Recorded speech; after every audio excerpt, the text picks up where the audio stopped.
Hello दोस्तों, जय भीम, जय संविधान, जय लोकतंत्र, जय भारत। कल मैंने बताया था कॉन्स्टिट्यूशंस आर्टिकल 116 लेखानुदान, प्रत्यानुदान और अपवादानुदान के बारे में, जो भारत सरकार के बहुत ही महत्वपूर्ण ग्रांट्स हैं। आज मैं पढ़ूंगी 117 आर्टिकल्स के बारे में, जो बताता है special provisions as to financial bills, यानी वित्त विधेयकों के बारे में विशेष उपबंधों की चर्चा करता है, जिसके अंदर जो शक्तियों की बात करता है। तो चलें स्टार्ट करें। तो ये जो है special provisions as to financial bills के बारे में बात कर रही हूँ अभी मैं। Indian constitutions article 117 special provision as to financial bills. Number 1, a bill or amendment making provision for any of the matters specified in sub-clauses A to F. A, B, C, D, E, F. यानी इसको A to F के F तक classified किया गया है। Clause A to F तक, A to F. Number 1 of Article 110 shall not be introduced or moved except on the recommendations. Moved except on the recommendations of the President, and a bill making such provisions such not be introduced in the Council of States. तो ठीक है दोस्तों, क्या कहा गया है? Number 1 A, a bill or amendment making provision for any of the matters specified in subclauses A to F of the clause first of Article 100 shall not be introduced or the moved except on the recommendations of the President, and a bill making such provision shall not be introduced in the Council of States, provided that no recommendation shall be required under this clause for the moving of an amendment making provision for the reduction or abolition of any tax. Number 2, a bill or amendment shall not be deemed to make provision for any of the matters aforesaid by reason only that it provided for the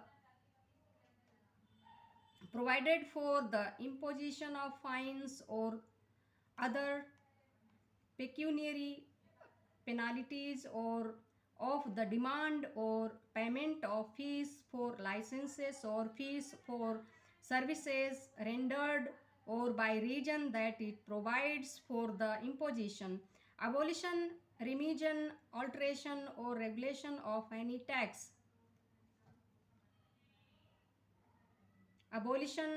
Imposition, abolition, remission, alteration or regulation of any tax by any local authority or body for local purposes.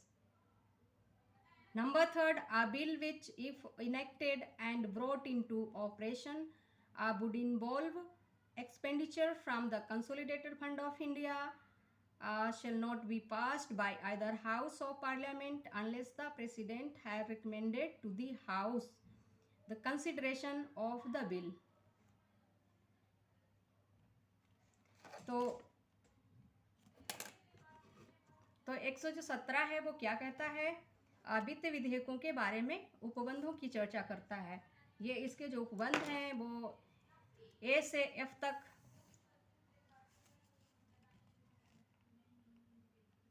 दिए गए हैं, यानी 5 उपबंधों में बांटे गए हैं। अनुच्छेद 1 117 का नंबर 1, यानी अनुच्छेद 1 यानी नंबर 1 अनुच्छेद 110 के खंड 1 के उपबंध का के उपखंड चा में विनिर्दिष्ट किसी विषय के लिए उपबंध करने वाला विधेयक या संशोधन राष्ट्रपति की सिफारिश से ही पुनर्स्थापित या प्रस्तावित किया जाएगा, अन्यथा अन्यथा नहीं, और ऐसा उपबंध करने वाला विधेयक राज्यसभा में पुनर्स्थापित नहीं किया जाएगा। परंतु किसी कर के घटाने या उत्साधन के लिए उपबंध करने वाले किसी संशोधन के प्रस्ताव के लिए इस खंड के अधीन सिफारिश की अपेक्षा नहीं होगी। तो समझे। नंबर 2, कोई विधेयक या संशोधन, कोई बिल या अमेंडमेंट उक्त विषयों में से किसी के लिए उपबंध करने वाला केवल इस कारण नहीं समझा जाएगा कि वे जुर्मानों या अन्य धनीय शास्तियों के अधिरोपण या अनुज्ञप्तियों के लिए फीसों की या की गई सेवाओं के लिए फीसों की मांग का या उनके संदाय का उपबंध करता है, अथवा इस कारण नहीं समझा जाएगा कि वह किसी स्थानीय प्राधिकारी या निकाय द्वारा स्थानीय प्रयोजनों के लिए किसी कर के अधिरोपण, उत्साधन, परिहार, परिवर्तन या विनियमन का उपबंध करता है। नंबर 3, जिस विधेयक को अधिनियमित और परिवर्तित किए जाने पर भारत की संचित निधि में से व्यय करना पड़ेगा, वे विधेयक संसद के किसी सदन द्वारा तब तक पारित नहीं किया जाएगा जब तक ऐसे विधेयकों पर विचार के लिए उस सदन से राष्ट्रपति से सिफारिश नहीं की गई है। अभी इसमें भी बात आती है कि जो राष्ट्रपति की सिफारिश लेना, सिफारिश के आधार पर ही आगे ये कार्यवाही बढ़ेगी, क्योंकि राष्ट्रपति की सिफारिश लेना बहुत ही महत्वपूर्ण है, क्योंकि ये संविधान में वर्णित किया गया है कि राष्ट्रपति की शक्ति क्या है। तो राष्ट्रपति की सिफारिश के बिना कोई भी जो विधेयक है वो संसद के सदन द्वारा तब तक पारित नहीं किया जाएगा जब तक राष्ट्रपति उस पर अपनी सिफारिश नहीं देते हैं या उसको स्वीकार नहीं करते हैं सिफारिश के लिए। तो ये वित्त विधेयकों के बारे में विशेष उपबंधों की चर्चा इसमें की गई है, क्योंकि इसमें A, B, C, D, E, F यानी 5 उपबंधों में इसको बांटा गया है। और इसमें क्या है कि कर के घटाने या उत्साधन के लिए उपबंध करने वाले किसी संशोधन के प्रस्ताव के लिए इस खंड के अधीन सिफारिश की अपेक्षा नहीं होगी। जो भी कर होता है, टैक्सेस होते हैं, उनको घटाने के लिए या उसको ख़त्म करने के लिए उत्साधन, शायद इसको ख़त्म करना होता है ना, पता नहीं, जो भी है, घटाने या उत्साधन के लिए उपबंध करने वाले किसी संशोधन के प्रस्ताव के लिए इस खंड के अधीन, ये जो खंड बनाया है उसके अधीन सिफारिश की अपेक्षा नहीं होगी।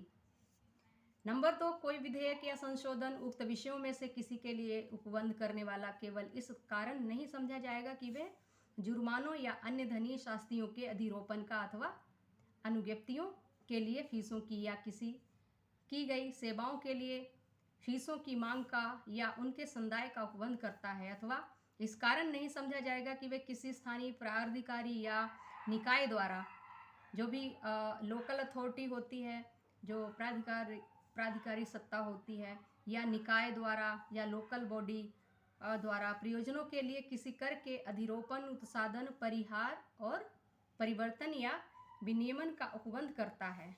नंबर 3, जिस विधेयक को अधिनियमित और परिवर्तित किए जाने पर भारत की संचित निधि में से व्यय करना पड़ेगा, वे विधेयक संसद के किसी सदन द्वारा तब तक पारित नहीं किया जाएगा जब तक ऐसे विधेयक पर विचार करने के लिए उस सदन से राष्ट्रपति ने सिफारिश नहीं की है।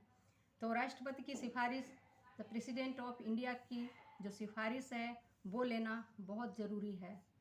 रिकमेंडेशंस लेनी बहुत ज़रूरी है, तभी जाके वो सदन के पटल पे रखा जाएगा विधेयक। तो ये है वित्त विधेयकों के बारे में विशेष उपबंध। आर्टिकल 117 यानी भारतीय संविधान के अनुच्छेद 117 में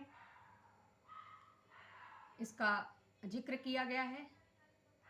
इसी से इस वित्त विधेयकों के बारे में विशेष उपबंधों को कानूनी तौर से ताकतें मिलती हैं, शक्तियां मिलती हैं।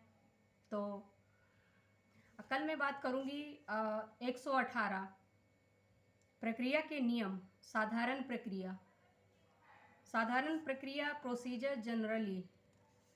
अब ये साधारण प्रक्रिया क्या होती है और फिर मैं बताऊंगी बाद में साधारण प्रक्रिया, उसके बाद में बताऊंगी chapter 3 legal legislative powers of the president, फिर मैं उसकी जो अन्य शक्तियों के बारे में बात करूंगी। अभी तो साधारणतः प्रक्रिया के बारे में कल बताऊंगी। अनुच्छेद 118 प्रक्रिया के नियम। तो दोस्तों, आज मैंने ये पढ़ा है वित्त विधेयकों के बारे में विशेष उपबंध। और आज तो इतना ही। कल मैं 118 अनुच्छेद के बारे में बताऊंगी। तो हाँ, मेरे चैनल को सब्सक्राइब करना ना भूलें। Like, share and comment please. Okay, तब तक के लिए नमस्कार।